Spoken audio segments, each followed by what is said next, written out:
Una larga evolución intelectual me condujo a esta idea,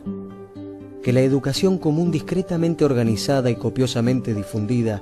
es el único medio de modelar en la República Argentina la personalidad del ciudadano y de adaptar los elementos sociales, tomados en su capacidad colectiva, al tipo de las instituciones libres, cuyo resorte es la aptitud universal para el gobierno propio, es decir, la moral.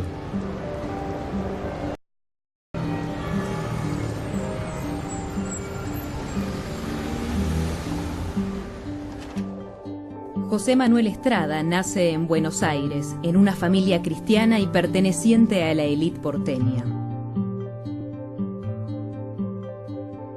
De amplia formación intelectual, se involucra en los debates de la época a través de distintos periódicos.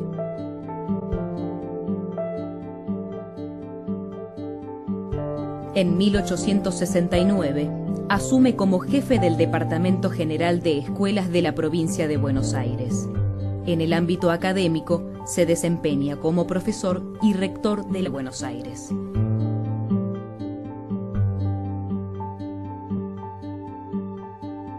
Es electo diputado provincial y luego diputado nacional, protagonizando debates sobre leyes representativas del sistema educativo.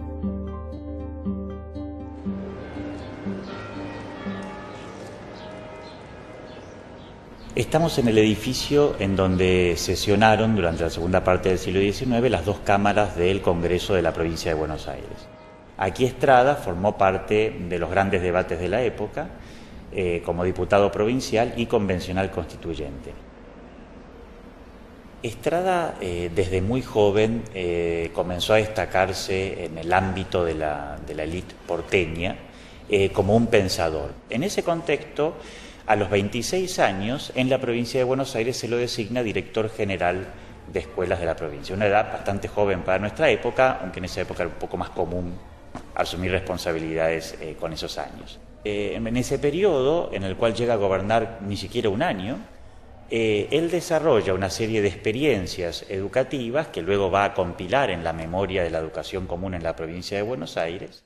en donde también va a relatar el conflicto por el cual termina saliendo casi, como decía, antes de cumplir un año, de la función. Fundamentalmente es un conflicto centrado en problemas con docentes de la época, especialmente con Nicomedes Santelo,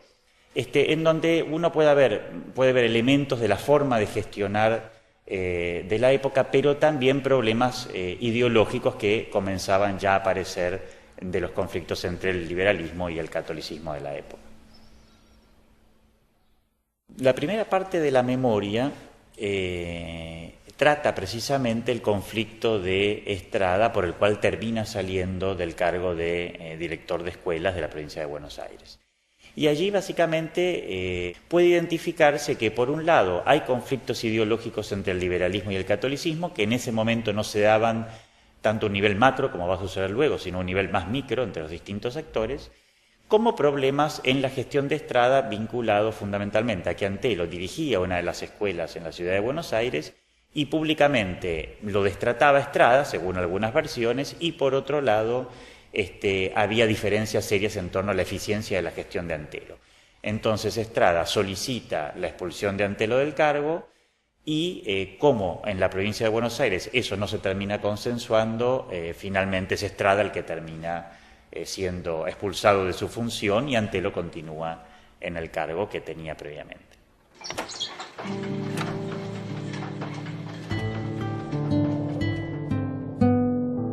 La educación pública es deficiente en la provincia de Buenos Aires,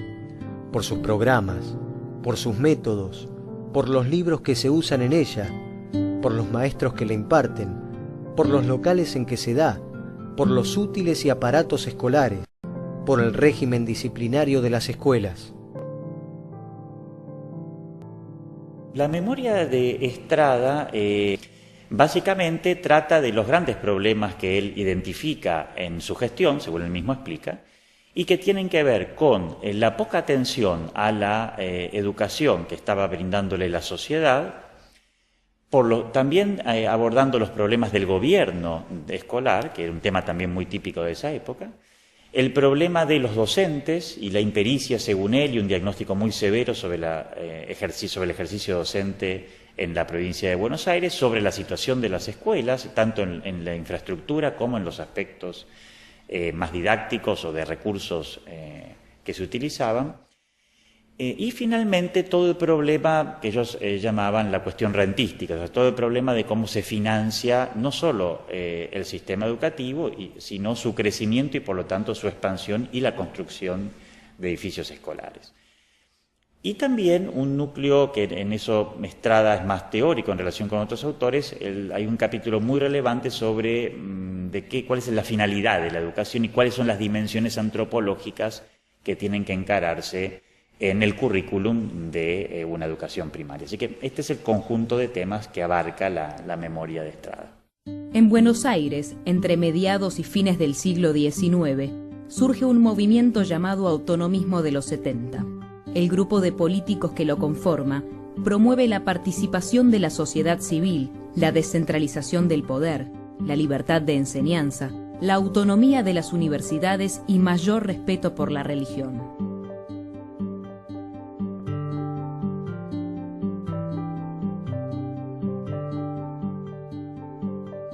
Este grupo participa activamente y plasma gran parte de sus ideas en la Convención Constituyente para la elaboración de la Constitución Provincial de 1873 y en el debate en torno a la Ley de Educación Provincial del año 1875. José Manuel Estrada es parte de ese movimiento. Y uno puede desarrollar una línea bastante fuerte de continuidad entre la memoria de Estrada, que se publica en los 70, 1870, la Constitución Provincial, que se sanciona en 1873, que tiene su capítulo de educación, lógicamente, y la Ley de Educación Provincial de 1875. Si uno analiza los debates y, por otro lado, el contenido de la memoria y las sanciones, la sanción de la ley y de la Constitución Provincial, encuentra una línea bastante razonable de continuidad y, por lo tanto, uno puede señalar claramente que la memoria es un antecedente de la ley, no tanto porque tenga ideas absolutamente originales, sino porque responde al clima de la época, que es fundamentalmente el de las ideas del autonomismo del 70, en donde la participación de la sociedad era un tema mucho más fuerte que lo que luego va a suceder a partir de los 80 en la Argentina.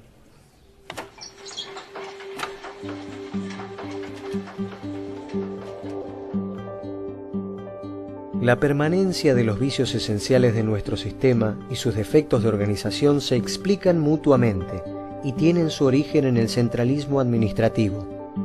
El pueblo, por su parte, no se preocupa de la educación. Su acción directa está excluida por la ley. Hay un interesante diagnóstico histórico de cuál fue la evolución de la educación en la provincia de Buenos Aires y eso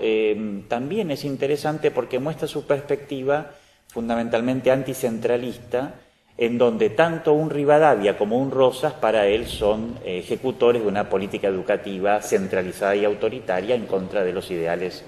que él creía que había que desarrollar. El debate en torno a la Ley Nacional de Educación 1420 del año 1884 hace visible las diferentes posturas pedagógicas políticas al momento de consolidar un sistema educativo para todo el país. Si bien las leyes provinciales son antecedentes para esta ley, en especial la de la provincia de Buenos Aires, la ley nacional da un giro hacia una mayor centralización por parte del Estado nacional. De esta manera, los estados provinciales tienen menor injerencia y se restringe la participación de la sociedad civil. Estamos en el edificio de la Academia Nacional de la Historia, en donde, pese a su aspecto externo de edificio nuevo, se encuentra ubicado, mantenido, la vieja sala del Congreso Nacional, que funcionó hasta 1905. Antes estuvimos en la Manzana de las Luces, en la sede de lo que fue el Parlamento, a esta sede a mediados del siglo XIX. En esta sala del Congreso se debatió entre los años 1882 y 1884 la famosa Ley de Educación 1420, que fue un hito de la política educativa argentina,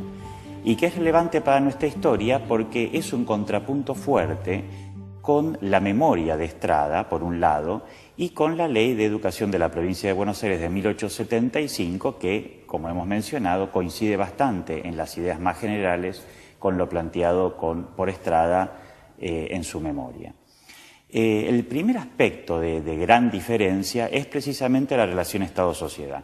En la Ley de 1875, en la memoria de Estrada, el Estado y la sociedad civil, a través de los consejos escolares, cogobiernan las escuelas para llevar adelante el desafío de la educación del soberano, de la educación primaria. En cambio, ya en la Ley 1420 comienza a aparecer el fuerte centralismo de la generación del 80, de una buena parte de la generación del 80, que implica la absorción de funciones de la sociedad civil ahora a cargo del Estado. En esta Ley 1420 y en todas las leyes posteriores se construye el famoso Estado educador argentino, fuertemente centralista, que plantea una relación de subalternación a favor del Estado con la sociedad civil.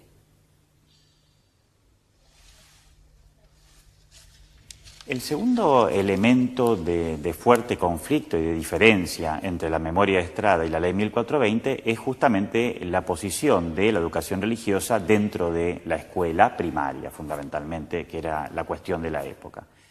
En la memoria de Estrada, en la Ley de 1875, la visión es a favor de una escuela estatal religiosa, o sea, la religión forma parte del currículum de la escuela. En cambio, ya en la Ley 1420, en línea con lo que venía pasando también en otros países, fundamentalmente en Francia, la religión comienza progresivamente a quedar fuera del espacio público y por lo tanto también fuera del currículum escolar. Se convierte en algo optativo. Este es uno de los grandes temas de conflicto y Estrada en este contexto, no solo por este tema, pero sí, este es un tema relevante, se convierte en el gran líder del catolicismo que se enfrenta al liberalismo durante la década del 80 en varios frentes, uno de los cuales sin duda es este problema del lugar de la religión en la sociedad y en particular dentro de la escuela.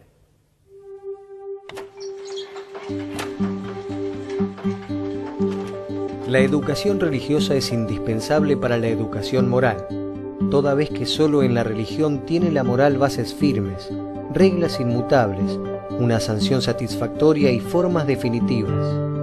Deduje de aquí que será siempre incompleto todo sistema que prescinda de ella. A mi modo de ver, el gran legado de Estrada es la relación entre democracia y educación, desde la perspectiva de un pensador católico, sin duda. Pero el punto clave está en que Estrada piensa que sin escuela no hay democracia y por lo tanto sin democracia no hay escuela. En esto coincide con otros pensadores de la época, también lógicamente con Sarmiento. Pero el testimonio de Estrada es más profundo en términos de que siempre hay un respeto relevante por la opinión pública, por la sociedad y por la participación de la sociedad fuertemente en el gobierno, lo que se pierde con el proyecto más oligárquico autoritario que se instala en la Argentina a partir del 80.